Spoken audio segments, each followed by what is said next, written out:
ఆయన నృత్య గణపతి అని ఒక గణపతి స్వరూపం ఉంది.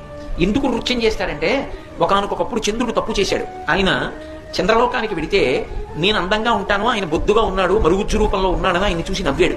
నేను లోపల లోకాలని అనుగ్రహించే మంచితనంతో ఉంటాను, నా అందం లోపలి అందం. నువ్వు పైకి అందంగా ఉన్నానని అహంకారానికి పోయావు. అహంకారం చెడ్డగుణం, నీకు లోపలి అందం లేదు. అందుకని శపించాడు, నిన్ను చూస్తే అపనిందలు వస్తాయి. ఆయన శపించింది చంద్రుణ్ణి. చంద్రుడు బుద్ధి తెచ్చుకుని ఆయన దగ్గరికి వచ్చి నాది పొరపాటు అయిపోయింది, ఇంకెప్పుడు నేను ఇలా ఎవరిని చూసి నవ్వనన్నాడు. అంటే విఘ్నేశ్వరుడు అనుగ్రహించాడు. సరే నిన్ను చూస్తే అపనిందలు రావు. ఒక్క భాద్రపద మాసంలో శుక్లపక్షంలో చవితి నాడు నేను వరసిద్ధి వినాయకుడిగా అవతారం స్వీకరించిన రోజున నువ్వు ఏ రోజు నవ్వావో ఆ ఒక్క రోజు చూడకుండా ఉంటే చాలు. ఒకవేళ వినాయక వ్రతం చేసుకున్నా, వ్రతాక్షతలు తల మీద వేసుకున్నా, చూసినా కూడా పర్వాలేదు అని దానికి మళ్ళీ మినహాయింపునిచ్చాడు. అప్పుడు ఎవరు సంతోషించాలి? నిజానికి అమ్మయ్యా నా శాపం పోయిందండి అని చెప్పి చంద్రుడు సంతోషించాలి. సంతోషించి ఆనందం పట్టలేక ఆయన గంతులేసి నాట్యం చేయాలి.